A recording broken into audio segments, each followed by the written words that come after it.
2024ஆம் ஆண்டு மக்களவைத் தேர்தல் நடைபெற்றபோது தென்சென்னை மாவட்ட திராவிடர் கழகம் சார்பில் தென்சென்னை மற்றும் மத்திய சென்னை மாவட்ட தொகுதிகளில் நடைபெற்ற திராவிட முன்னேற்றக் கழக கூட்டணி பரப்புரை நிகழ்ச்சிகளில் பங்கேற்று வேட்பாளர்கள் வெற்றி பெற பணியாற்றிய நிகழ்வின் தொகுப்பு இங்கே வழங்கப்படுகிறது.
இந்த நாட்டை காப்பாற்ற போறாங்களா?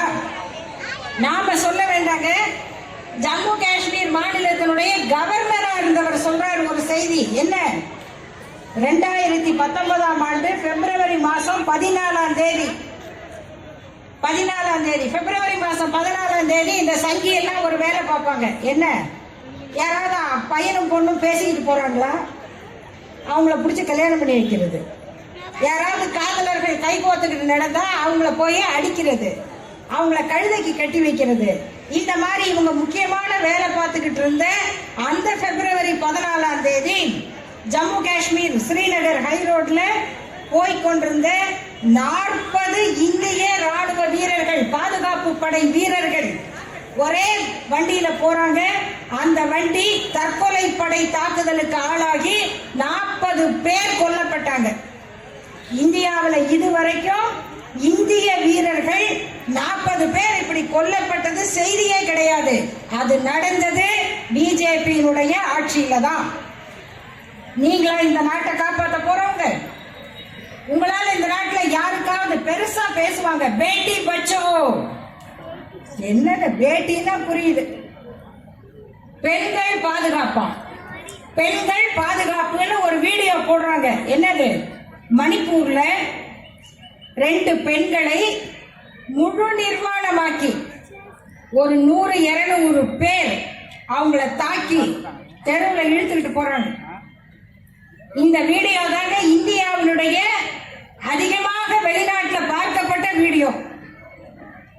என்ன நடந்திருக்கு? உலகம் கூட பார்த்தா நமக்கு அசிங்கமா இருக்கு, நம்ம மனது பாதிக்குது, கேவலமா இருக்கு. ஏன் இது நடக்குது? அந்த மணிப்பூர்ல மாநில ஆட்சியும் பிஜேபி, அவங்களுக்கு துணை மத்திய ஆட்சி பிஜேபி. ஆனால் நண்பர்களே, இந்த நாட்டில் பேட்டி பச்சாவ்னு ரேடியோல பேசுகிற பிரதமர் அந்த மணிப்பூர் மண்ணுக்குள்ள இன்னைக்கு வரைக்கும் போகல. ஒரு முக்கியமான அமைச்சரும் போய் அந்த மக்களை பார்க்கல, அவங்களுக்கு ஆறுதல் சொல்லல. மாறாக அந்த மாநிலத்துல ஒரு ராணுவ வீரர் பேட்டி கொடுக்கிறாரு. நான் இத்தனை வருஷம் ராணுவத்துல இருந்தப்போ இது ஏன் நாடு, என் நாடு, என் நாட்டுக்காக நான் இவ்வளவு கஷ்டப்படுறேன் அப்படின்னு நம்பி நான் பனியில, மழையில, குளிர்ல, வெயில்ல உறைஞ்சி போயும் உருகி போயும் இருந்திருக்கேன். அப்படியெல்லாம் நின்று அந்த சர்வீஸ் பண்ணப்போ எனக்கு கவலை இல்லை, பயம் இல்லை. ஏன்னா நான் என் நாட்டுக்காக செய்யறேன்னு நினைச்சேன். ஆனா இன்னைக்கு எங்க ஊரு, எங்க மாநிலம் பற்றி எரியுது.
இருக்கீங்க.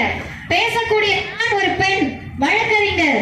இத்தனை தாய்மார்கள் இவ்வளவு தைரியமாக துணிச்சலாக தமிழ்நாட்டில் வந்து கூட்டம் கேட்க முடியுது. மேடை ஏறி மதிவதனியால் பேச முடிகிறது. ஆனா ஆளக்கூடிய மோடி ஆளக்கூடிய இந்தியாவில் ஒரு மாநிலமான மணிப்பூர் இன்றைக்கு பற்றி எரிகிறது. அருமை தாய்மார்களே, நான் இதுக்குதான் சொன்னேன், அதிமுக இருக்கிற உரிமை பொம்பளை பிள்ளை இருக்கும்ல, பிஜேபி பொம்பளை பிள்ளை இருக்கும்ல, பெண் பிள்ளைகளை இன்றைக்கு பிஜேபி எவ்வளவு மோசமாக கேவலமாக நடத்துகிறது. இதே 105வது வட்டத்துல யாராவது 2 பெண் பிள்ளைகளை நிர்வாணப்படுத்தி பாலியல் வன்கொடுமை செய்து தர ரோட்ல இழுத்துட்டு வந்தா நம்ம மனசு வதைக்கும், எப்படி நாம் நடுங்குவோம். ஆனால் இன்றைக்கு மணிப்பூர் மாநில வீதிகளிலே ரொம்ப சாதாரணமா பெண்களுக்கு எதிரான பாலியல் வன்கொடுமைகள் நடக்கிறது என்று சொன்னால் இதை பார்த்துட்டு ஒரு வார்த்தை ஒரு சொல் கூட மணிப்பூர் மக்களுக்காக மோடி இதுவரைக்கும் வாய் திறக்கல. அப்ப பெண்களை பற்றி கவலை தன்னுடைய சொந்த மாநிலத்தில் இவ்வளவு பெரிய வன்முறையை தோண்டிய மோடி வீட்டுக்கு அனுப்பப்பட வேண்டுமா வேண்டாமா என்பதை தீர்மானிக்கக்கூடிய தேர்தல் தான் ஏப்ரல் 19 நாடாளுமன்ற தேர்தல்.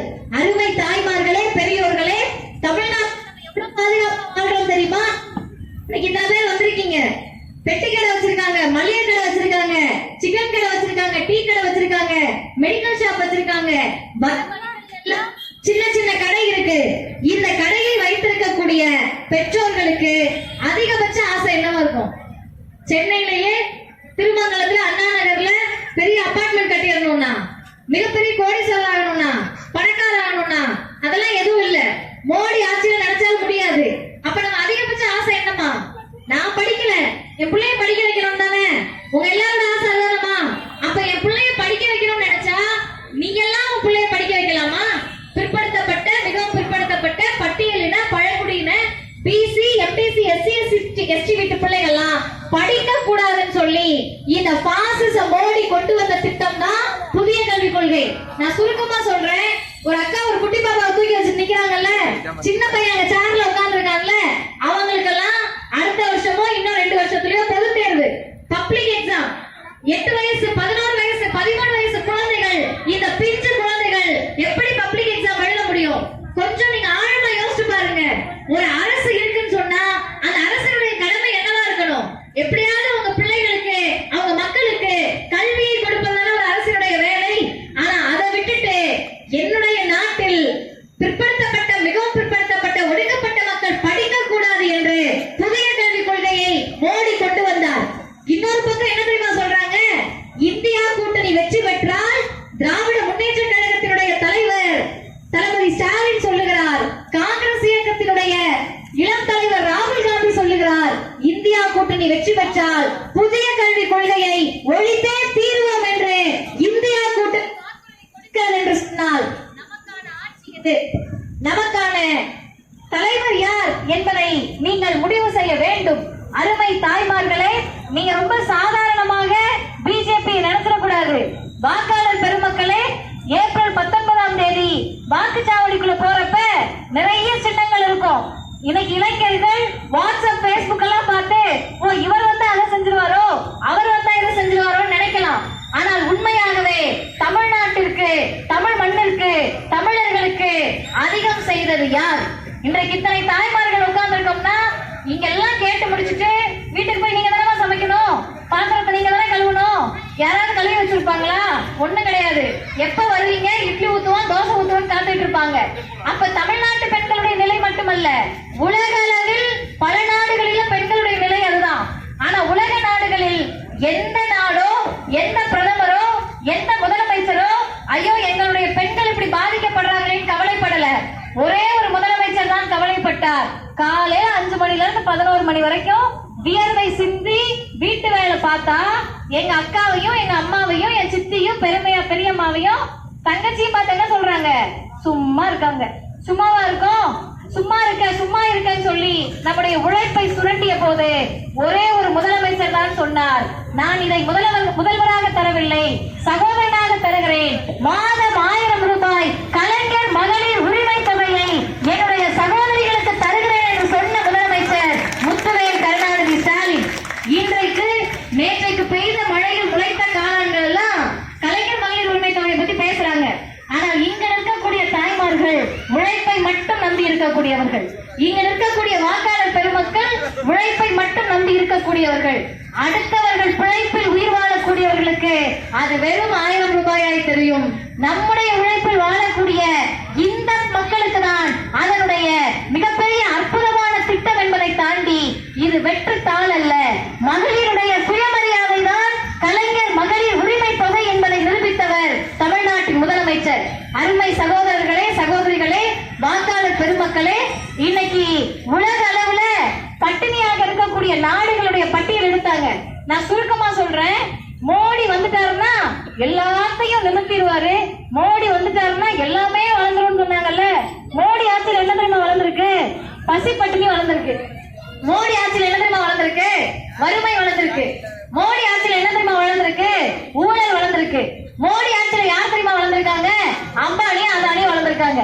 திருமங்கலத்திலயோ அண்ணா நகர்லயோ இருக்கக்கூடிய என் அண்ணனோ அக்காவோ தம்பியோ அப்பாவோ தாத்தாவோ பாட்டியோ ஒண்ணும் வளரல. அப்ப உலக நாடுகள் என்ன பட்டியல் எடுக்கிறாங்கன்னு சொன்னா, வறுமையில் பட்டினியில் எத்தனை பேர் இரவு தூங்க போகிறார்கள் இந்தியால உலகத்துல அப்படின்னு பட்டியல் எடுக்கிறாங்க. அதுல மொத்தம் 125 நாடுகள். நீங்க ரொம்ப ஆழமா கேட்கணும். இந்த 125 நாடுகளில் இந்தியா, யாரோட இந்தியா? 56 இன்ச்சோட இந்தியா, மோடியோட இந்தியா 111வது இடத்துல இருக்கு. 66 லட்சம் குழந்தைகள் மோடி ஆட்சியில் பட்டினியோடு இருக்கிறார்கள், வறுமையோடு இருக்கிறாங்கன்னு தரவுகள் கொடுக்கறாங்க, ஆய்வறிக்கை கொடுக்கறாங்க. தன்னுடைய சொந்த மக்களுக்கு, சொந்த நாட்டின் குழந்தைகளுக்கு உணவு வழங்க வக்கற்றவர் தான் இந்த நரேந்திர மோடி. ஆனால் தமிழ்நாட்டில் என்ன தெரியுமா நடக்குது? என்னுடைய ஆட்சியில் ஒரு குழந்தை கூட பட்டினியாக உறங்க செல்லக்கூடாது, காலை உணவில்லாமல் வரக்கூடாது என்று காலை உணவு திட்டத்தை அறிமுகப்படுத்திய தலைவர் தமிழ்நாட்டின் முதலமைச்சர் தளபதி மு.க. ஸ்டாலின் மட்டும்தான். இந்தியாவில் இந்த திட்டம் எங்கேயும் கிடையாது. இன்றைக்கு உலக நாடுகளில், கனடா போன்ற நாடுகளில் கனடாவினுடைய பிரதமர் சொல்லுகிறார், நாங்களும் காலை உணவு திட்டத்தை எங்கள் குழந்தைகளுக்கு தரலாம் என்று இருக்கிறோம். திராவிட மாடலை உலக அரங்கில் இன்றைக்கு பின்பற்றுகிறார்கள். இந்த திராவிட மாடல் இந்தியாவுக்கு வேண்டாமா? இந்த திராவிட தத்துவம் இந்தியாவுக்கு வேண்டாமா? இன்றைக்கு இந்தியா என்ன நிலைமையில் இருக்கிறது? அருமை சகோதரிகளே, பெரியோர்களே, வாக்காளர் பெருமக்களே, நினைத்து பார்க்க முடியாத அளவிற்கு இந்தியாவில் கொடுமைகள் நடக்கிறது. நம்ம தமிழ்நாட்டில் இருக்கிறதுனால நமக்கு அந்த பாதிப்பு தெரியல. இன்றைக்கு இதுக்கு முன்னாடி கூட்டத்துல பேசினப்ப நான் சொன்னேன், ஹிஜாப் போட்டுட்டு 4-5 அக்காங்க வந்து தைரியமா உட்கார்ந்து இருந்தாங்க. மணிப்பூர்லயோ உத்தரப்பிரதேசலயோ குஜராத்லயோ மோடி ஆட்சியில் இப்படி ஹிஜாப் போட்டுக்கிட்டு இஸ்லாமிய பெண்களால் வந்து உட்கார முடியுமான்னு கேட்டா முடியாது. ஆனா தமிழ்நாட்டுல மட்டும்தான் குங்குமம் வச்சு எங்க அம்மா நிக்கிறாங்க, சிலுவை போட்டு எங்க அக்கா நிக்கிறாங்க, ஹிஜாப் போட்டு எங்க தங்கச்சி உட்கார்ந்து இருப்பாங்க. இப்படி சிலுவைகளும் ஹிஜாப்புகளும் திருநூறுகளும் மதிவதனி போன்றவர்களும் ஒரே இடத்தில் அமர்ந்து பேச முடியும் என்றால் அது ஒற்றை மாநிலத்தில் தான் முடியும், அது தமிழ்நாட்டில் தான் முடியும் என்று சொன்னால் இந்த பாதுகாப்பை தந்தது திராவிடர் இயக்கம். ஆனா இதற்கு நேர் எதிரான சித்தாந்தத்தை கொண்டது பிஜேபி. நான் இன்னும் சொல்றேனே, ஏன் தமிழ்நாடு அமைதியா இருக்கு தெரியுமா? பிஜேபி நம்ம டெபாசிட் கூட வாங்க வைக்காததுனாலதான் தமிழ்நாடு இவ்வளவு அமைதியாக பாதுகாப்பாக இருக்கிறது. ஏப்ரல் 9ஆம் தேதியில இருந்து 14 வரைக்கும் பிரதமர் மோடி தமிழ்நாட்டுக்கு வராராம். நம்ம முன்னாடி சொன்ன மாதிரிதான், அவர் வரலாம், டென்ட் போட்டிருக்கலாம், வீடு வாடகைக்கு கூட எடுத்திருக்கலாம்.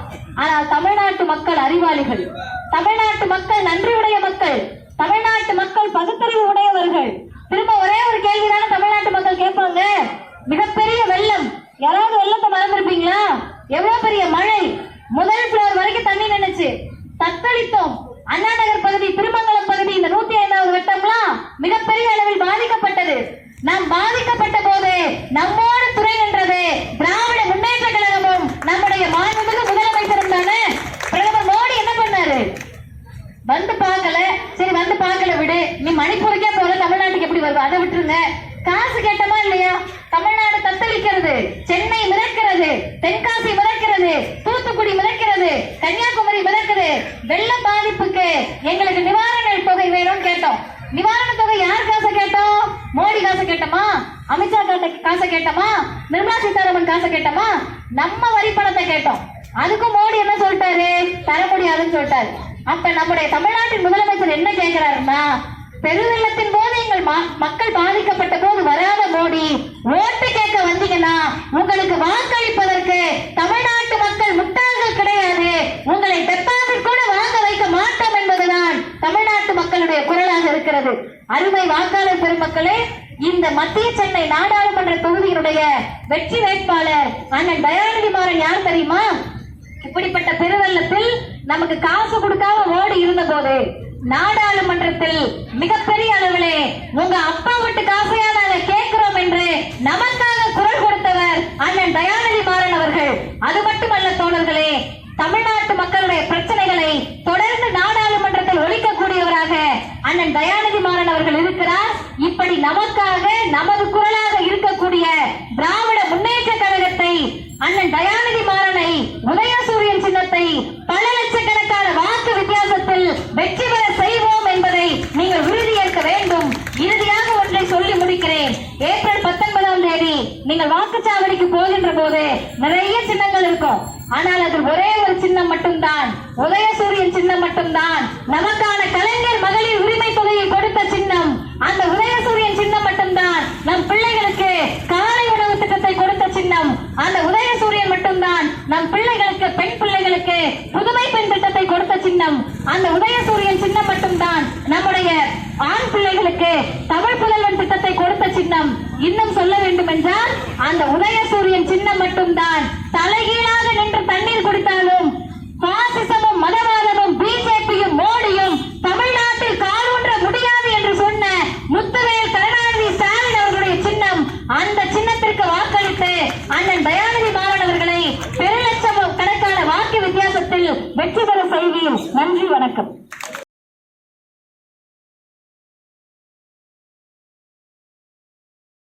உதயசூரியன் சின்னம் நம் பிள்ளைகளுக்கு புதுமை பெண் திட்டத்தை கொடுத்த உதயசூரியன் சின்னம், நம் பிள்ளைகளுக்கு தமிழ் புதல்வன் திட்டத்தை கொடுத்த உதயசூரியன் சின்னம், நமக்கெல்லாம் விடியல் பயணத்தை கொடுத்த உதயசூரியன் சின்னம்.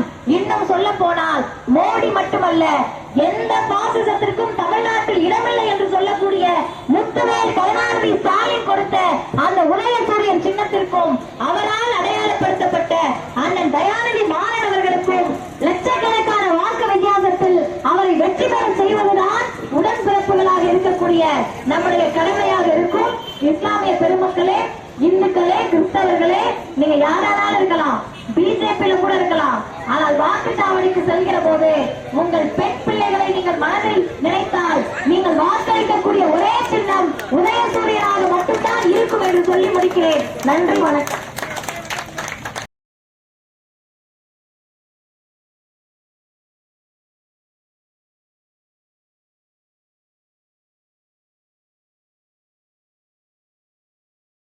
உதயசூரியன் சின்னம் மற்ற பெண்களுக்கு 1000 ரூபாயை தந்த புதுமை பெண் திட்டத்தை தந்த தமிழ்நாட்டு முதலமைச்சருடைய உதயசூரியன் சின்னம். நமது ஆண் பிள்ளைகளுக்கு 1000 ரூபாய் தமிழ் புதல்வன் திட்டத்தை தந்த உதயசூரியன் சின்னம். இன்னும் சொல்லுங்க, நாட்டுடைய தேர்தலில் வெற்றி பயிர் பார்த்துக்கிறாங்க. 1000 ரூபாய் உரிமை தொகையை கேவலப்படுத்துகிறார்கள். அந்த 1000 ரூபாய் யாருக்கு தெரியுமா பரிசு? நீங்கள் அம்மா, பாட்டி, அக்கா, தங்கச்சி இருக்கீங்க.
தான் இது வரலாறு. ஆனா இந்த வரலாறு திராவிட இயக்க வரலாறு இருக்கிறது. நம்முடைய முதல்வர் திராவிட வரலாறு ஆட்சி இருக்கிறது. அடிக்கல் நாட்டுவதும் அவரே, அதே அமைச்சர். அவர் முன்னாக திறப்பதும் அவர் தான். அவர் சொல்லக்கூடிய அளவுக்கு வந்திருக்கிறார்களா? இவர்களுடைய செயல்திறனை பார்த்து நீங்கள் பாராட்ட வேண்டாமா? நன்றாக எடுத்து பார்க்க வேண்டும். அவர்கள் பாராட்டுகிறார்களோ இல்லையோ மக்கள் பயனடைகிறார்கள். நீங்கள் பாராட்டினாலும் பாராட்டாவிட்டார். இப்போது அவர்கள் பேசுவதையெல்லாம் பார்த்தால் நான் ஒரு அன்பான ஒரு வேண்டுகோளை நம்முடைய ஆனால் நண்பர்களே, உங்களுக்கு செய்தியை சொல்லுகிறேன். மொத்தத்தில் இதுவரையில 2014 தொடங்கி பெரிய இந்த ஆட்சி 2014 ஆதாரபூர்வமாக சொல்லணும் இருந்தால் மற்ற செய்திகள் மற்ற பேச்சாளர்கள் இதெல்லாம் கேள்விக்கிறாங்க. அவருக்கு அவ்வளவு விஸ்வகுருன்னு சொன்னவர் நாம இத்தனை தடவை சொன்னாலும் அவர் எத்தனை முறை தமிழ்நாட்டில் சொன்னாலும் மௌன குருவா இருக்காளே தவிர விஸ்வகுருவா அவர் ஆனது இல்லை. அதுதான் முக்கியம். பெரிய நிபுணர்கள் நாம் சொல்லும்போது ஆதாரம் வெளிநாட்டு ஆதாரத்தை சொல்றோம். பல நாடுகள் விருப்பம் கிடையாது. பாருங்க, புதிய இந்தியாவிலும் கோணல் மரம் கோணல் மரம் குறுக்கட் டிம்பர் ஆஃப் இந்தியான்னு ஒரு புத்தகம் எழுதி அதுல ரொம்ப மிக முக்கியமா எவ்வளவு வெறுப்பை உண்டாக்கி கொண்டு எதிர்ப்பவர்களை அணிவழக்கு கொண்டு புதிய அவர்கள் தள்ளுகிறார்கள். மற்ற கட்சிகளில் சேர மற்ற கட்சிக்காரர்களை தங்களுடைய கட்சிக்கு சேர வேண்டும். அப்படி சேரன்னா திரிசூலம். என்ன திரிசூலம்னா மேம்பாடு அதுதான் மிக முக்கியம். திரிசூலம் என்ன தெரியுங்களா? கையில வச்சிருப்பாங்க, 3 முள் இருக்கும் புத்தகம், உங்களுக்கு தெரியும். இப்ப கூட அந்த திரிசூலத்துல ஒரு முள் சிபிஐ, இன்னொரு முள் வருமான வரித்துறை, இன்னொரு முள் அபலாக்கத்துறை. இந்த அபலாக்கத்துறைக்காரர்கள்லாம் எவ்வளவு நேர்மையா அந்த இலாக்கா இருக்கிறதுக்கு திண்டுக்கல்ல அபலாக்கக்காரர்களுக்கு எவ்வளவு கம்ப்யூட்டர்ல யார் யாருக்கு பரவாயில்ல கம்ப்யூட்டர் வைத்ததை இந்த அரசு காட்டு. ஊழலை ஒழிக்கிறவர்கள் என்ன செய்யணும்? அவருக்கு உதவியா இருக்கலாமா? தயவுசெய்து ஊழலை ஒழிக்கிறோம்னு சொல்லக்கூடியவர்கள் என்ன செய்யணும்? ஒரு வேட்பாளர் அவருக்கு 4 கோடி ரூபாய் அங்கே எடுத்து வச்சிருக்கிறாங்க. தாமரத்தில் ரயிலில் போகும்போது 3 பேரை பிடிச்சிருக்கிறாங்க, உங்களுக்கு தெரியும். உடனே அவர் என்ன சொல்றாரு? செய்தியாளர்கள் போய் கேட்கிறாங்க, அவருக்கு ஊழல் ஒழிக்கிற லட்சணம் பாருங்க, மிக முக்கியம். அது ஏன் படம் இல்லை, அது ரொம்ப சுலபமான பதில் தான். அதுக்கு எனக்கு சம்பந்தம் இல்லை, சதிவேலை நடந்து விட்டது அப்படிங்கிறார். ஒரு அதை அவர் அண்ணாவில் இருக்காரு பாருங்க, அவரே தான் மறுத்துட்டாருங்க. அதுக்கப்புறம் திரும்ப வச்சிருக்கிறாரு. நாளைக்கு இந்த பகுதியில் இருக்க 4 நாள் வர்றார். இன்னைக்கு முதல் நாள் ரோட் ஷோ போட்டுருக்காரு. நேர கோவைக்கு போட்டார். இந்த இடத்துல மிக முக்கியமாக சொல்லியிருக்கிறாங்க, இந்த ஊழலை ஒழிக்கிறோம் என்பது உண்மையா இருந்தா நீங்க என்ன செய்யணும்? அடுத்த நிமிடமே அந்த வேட்பாளரை வேண்டாம், இப்படாது இந்தியா பூராவும் எனக்கு கெட்ட பேர் வருதுன்னு சொல்ல வேண்டாமா? உடனே சொல்லுவாங்க. நாங்கள்லாம் இதையே தயவுசெய்து திரும்பி பாருங்க. இதே எதிர்கட்சிக்காரர்கள் வீட்டில் ஏதாவது எதுவும் நடந்திருந்தா இந்த நேரம் என்ன சொல்லியிருப்பாங்க? இந்தியா பூரா ஊழலோ ஊழல்னு சொல்லியிருப்பாங்க. இப்போ பார்த்தீங்கன்னாக்கா மிகப்பெரிய அளவுக்கு எவ்வளவு தூரம் அதை பற்றி பேச முடியாமல் இருக்கணுமோ அப்படி சொல்லுகிறார். ஆகவேதான் மிகப்பெரிய அளவுக்கு ஒன்றை சொல்ல வேண்டும். என்ன சொன்னோம்?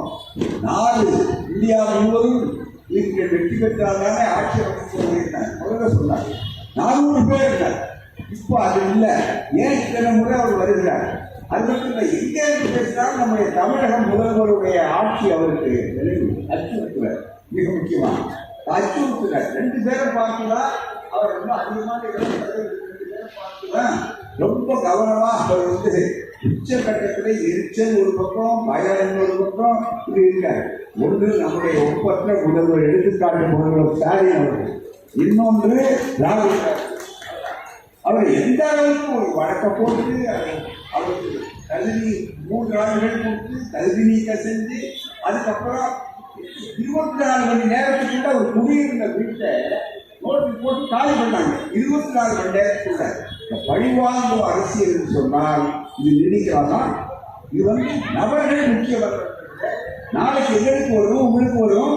ஆகவேதான் இந்த நாட்டை காப்பாற்றுவதற்காக நாங்கள் சொல்லிக் கொண்டிருக்கிறோமே தவிர வேறு கிடையாது.